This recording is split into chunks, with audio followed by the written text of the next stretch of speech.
Perkenalkan, nama saya Cindy Octavian dengan NIM 21903021126 dari kelas B1. Terima kasih. Assalamualaikum warahmatullahi wabarakatuh.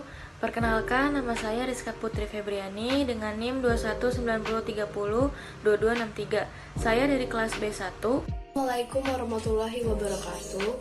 Nama saya Resa dengan NIM 2190302254. Saya dari kelas B1. Di sini saya akan menjelaskan tentang cara mengolah data untuk mengetahui hasil dari uji asumsi klasik. Saya akan menjelaskan sedikit uji asumsi klasik yang akan kita bahas nanti. Akan menghasilkan dari 1. Uji normalitas, 2. Uji heteroskedastisitas, 3. Uji multikolinearitas, dan 4. Uji linearitas. Kita akan menganalisis tentang pengaruh kualitas produk, kualitas pelayanan, dan harga dan kepuasan pelanggan. Di sini sudah terdapat datanya. Dikarenakan datanya terdapat desimal, maka kita akan ubah dengan cara kita arahkan ke variable view. Kita ubah namanya menjadi x1, x2, x3, dan ini kita ubah menjadi y. Lalu desimal ini akan kita ubah menjadi 0.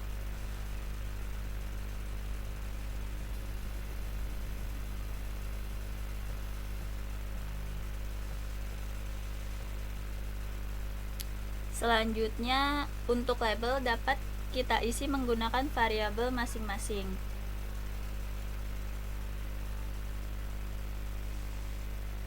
Yaitu kualitas produk, kualitas pelayanan,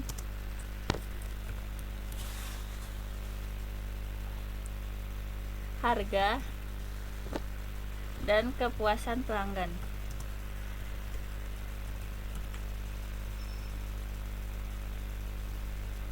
Dikarenakan measure-nya ini sudah menjadi scale, maka tidak perlu diubah lagi.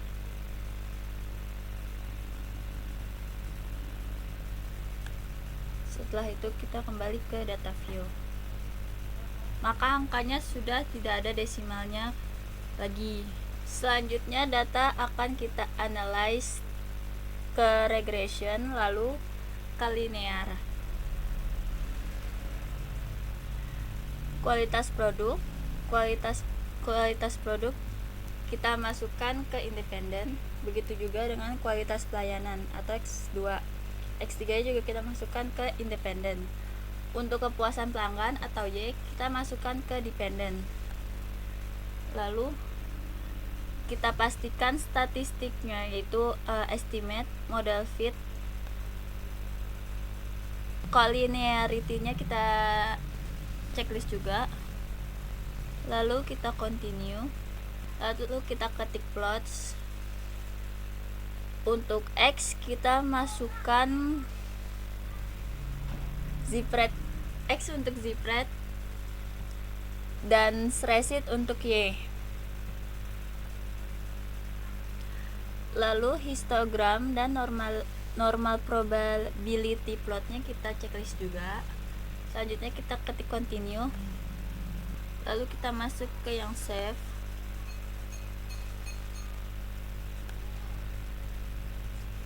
Residualsnya yang unstandardizednya kita checklist, lalu kita continue. Selanjutnya kita klik OK. Maka kita lihat hasilnya di sini. Kita berbesar, hasilnya sudah muncul. Sambil menunggu,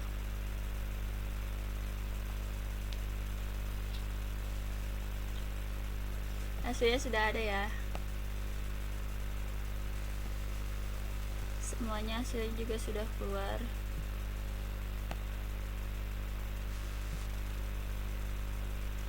Lalu kita masuk ke interpretasi, yaitu uji normalitas. Terdapat 3 metode. Metode yang pertama ada histogram, yang kedua ada p-plot, dan yang ketiga ada uji Kolmogorov Smirnov. Untuk mengetahui hasil dari histogram,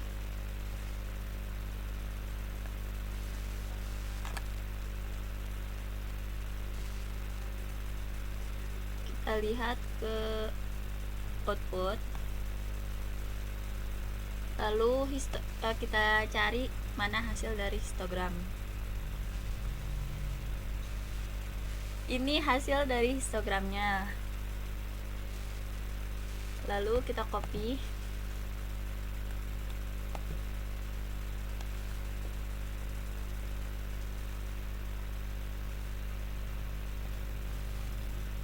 kita masukkan ke sini.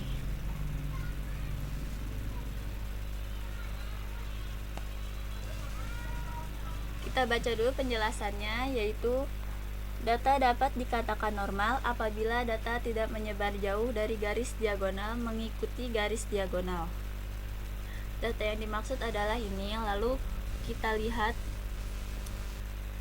garisnya adalah garis yang melengkung ini. Jika kita lihat, garis ini mengikuti data yang tidak jauh dari garis diagonal. Apabila kalian masih ragu, masih ada metode yang lainnya, yaitu p-plot. Kita kembali ke output, lalu kita lihat data yang ini. Di sini adalah hasil dari metode p-plot. Kita copy lagi, lalu kita masukkan ke Word yang tadi. Kita baca lagi penjelasannya. Data dapat diketahui normal apabila titik-titik mengikuti garis. Di sini bisa kita lihat ya, titik-titiknya mengikuti garis dengan jarak yang tidak begitu jauh. Kalau teman-teman masih ragu, di sini masih ada metode yang lainnya, yaitu uji Kolmogorov Smirnov. Lalu selanjutnya di sini ada uji Kolmogorov Smirnov. Dikarenakan di output belum ada, jadi kita cari datanya. Caranya masih sama seperti yang tadi, yaitu kita klik analyze, lalu klik non parametric test, dan pilih yang one sample KS. Di sini ada unstandardized. Kita pilih, lalu kita masukkan ke test variable list. Kita klik OK. Nah, di sini ada hasilnya. Nah, berikut adalah hasil dari Kolmogorov Smirnov. Langsung kita kopas aja. Kita masukkan ke Word.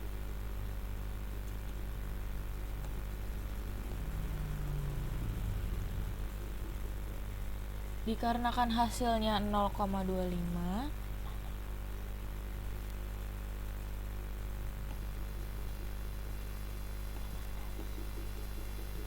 kita tandai dulu hasilnya. Ini ada 0,25.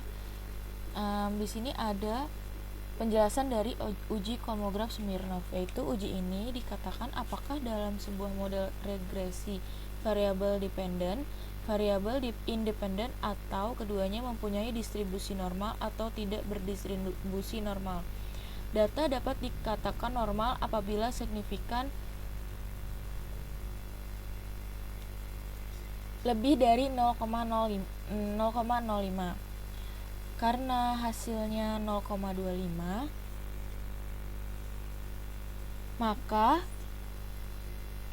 maka kesimpulannya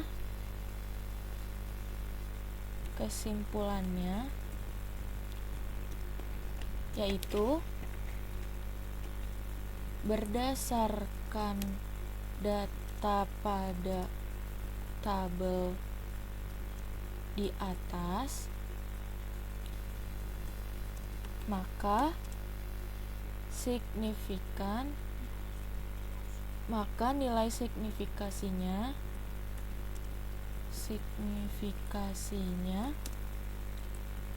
adalah 0,025, maka data tersebut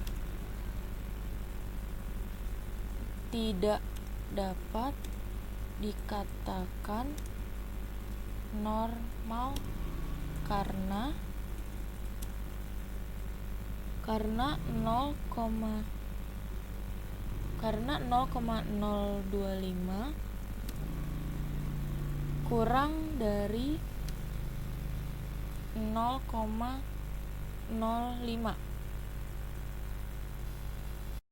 Lalu selanjutnya ada uji heteroskedastisitas. Kita balik ke output.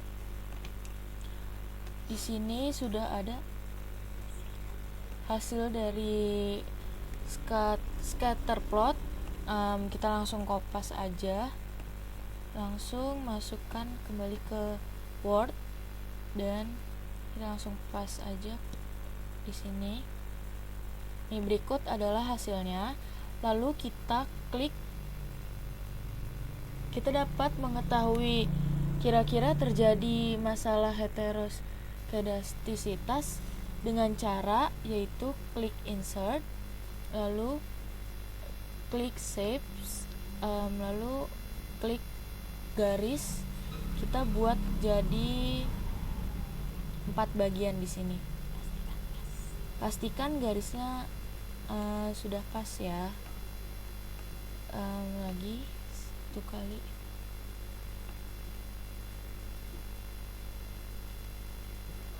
Sini sudah menjadi 4 bagian. Bisa kita lihat di sini ada di sini kita lihat sesuai keterangan bahwa pola titik-titik menyebar secara tidak jelas. Ini pola titik-titik ini menyebar secara tidak jelas. Jadi kesimpulannya adalah data tersebut bebas dari masalah heteroskedastisitas. Lalu kesimpulannya di sini berdasarkan gambar di atas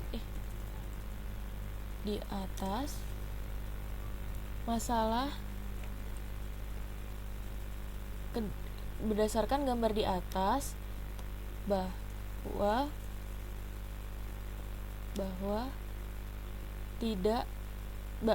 data tersebut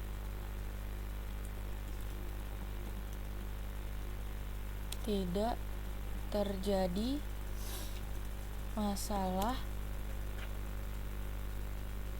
heteroskedastisitas.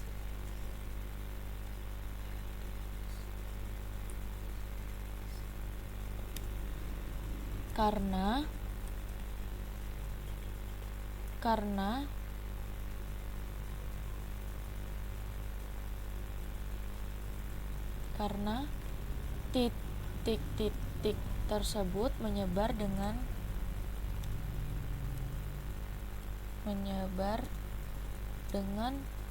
pola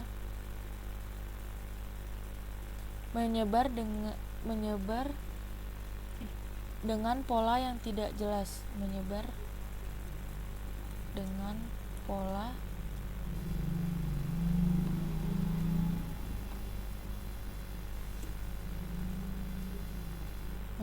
dengan pola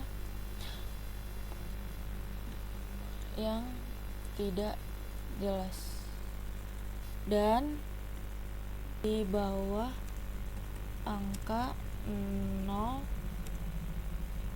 pada sumbu Y. Berdasarkan dari data tersebut, terbebas dari masalah heteroskedastisitas. Oke, di sini kita langsung ke uji multikolinearitas. Di sini Di sini udah terdapat hasilnya di SPSS. Kita lihat tabelnya di koefisien. Di koefisien ini tinggal kita copy paste. Kita balik lagi ke Word.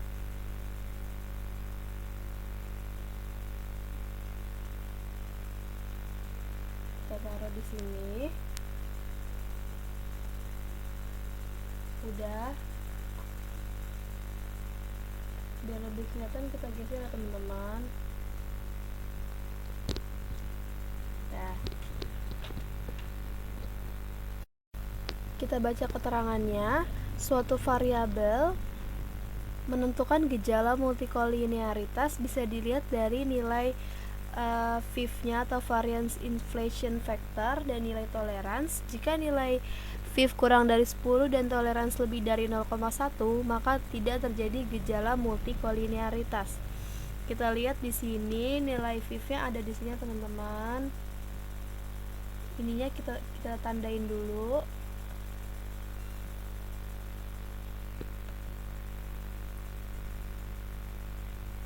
Nilai VIF-nya ada di sini, kita tandain.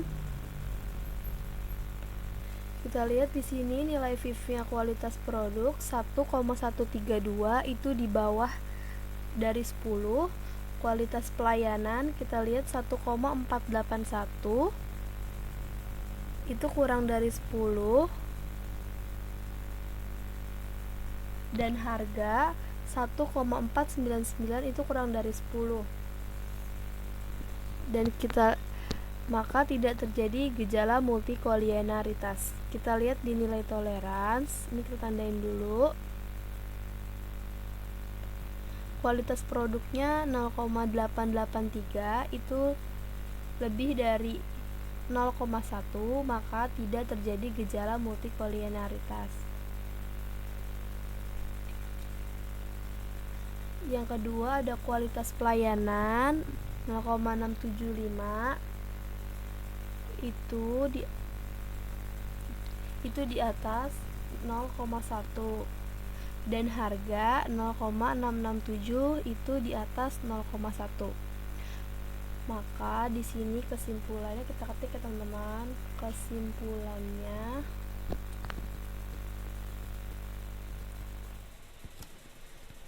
berdasarkan tabel di atas,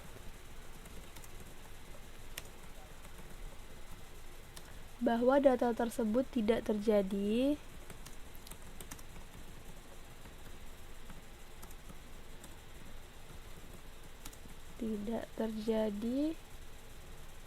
gejala multikolinearitas karena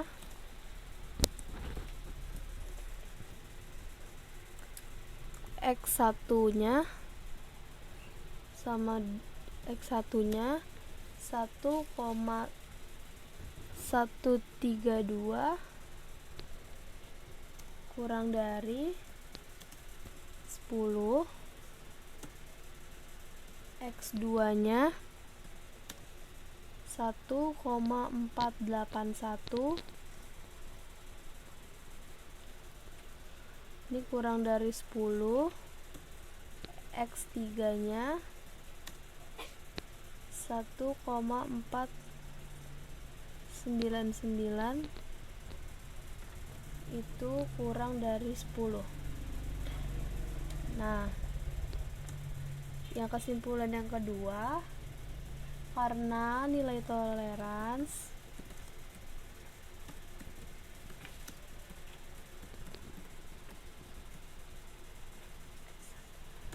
sama kayak tadi, X1-nya sama dengan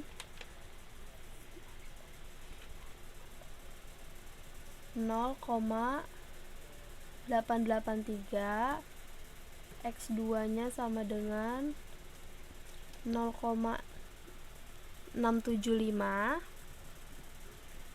X3-nya kurang dari lebih dari 0,1 ya teman-teman. Dan X1 nya juga lebih dari 0,1. Sekarang X3 nya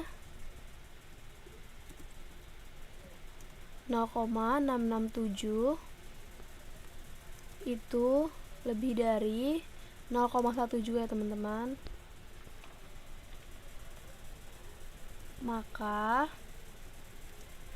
Maka ini sudah memenuhi syarat di atas bahwa data tersebut sudah terbebas dari gejala multikolinearitas ya teman-teman.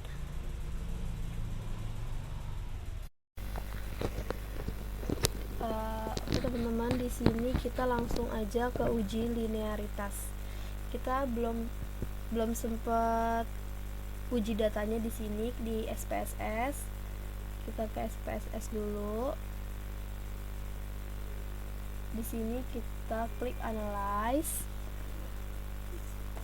lalu terus di compare means, di means, terus di sini ada variabel x-nya di kualitas produk, kualitas pelayanan, kualitas harga. Ini kita masuknya ke independent list.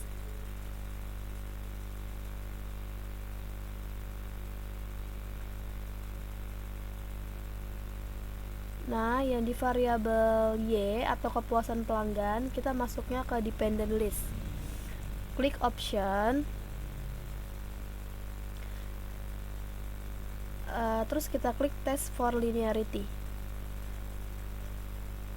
Continue. Oke. Nah, di sini udah terlihat ya teman-teman. Hasilnya ada di ANOVA table. Nah, di sini kita copy paste teman-teman. Di sini udah saya copy, udah di paste. Data selanjutnya juga kita copy paste.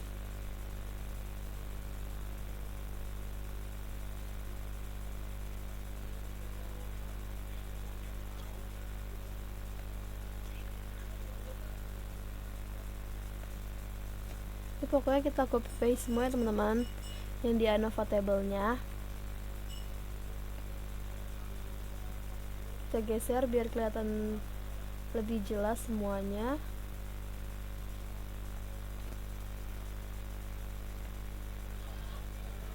Sekarang kita baca keterangannya.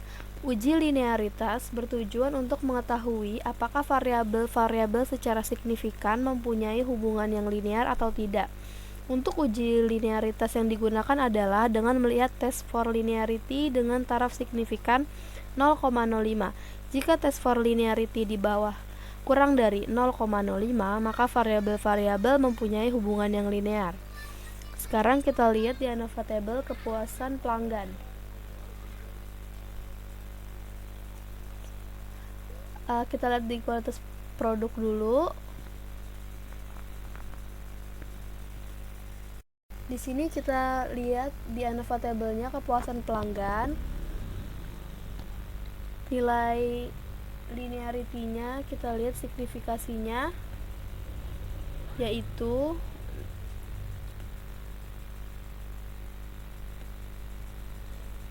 yaitu 0,07, itu di bawah 0,05,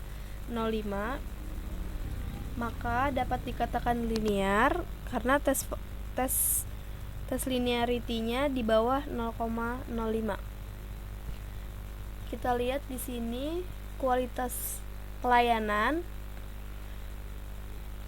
linearity-nya, nilai signifikannya 0,000. Di sini di bawah 0,05, maka dapat dikatakan linear karena tes linearity-nya di bawah 0,05. Begitu juga dengan harga, nilai linearity-nya signifikannya 0,000, yaitu masih di bawah 0,05 dan masih dikatakan linear karena linearity-nya di bawah 0,05. Sekian materi dari kelompok kami. Kurang lebihnya kami mohon maaf. Wassalamualaikum warahmatullahi wabarakatuh.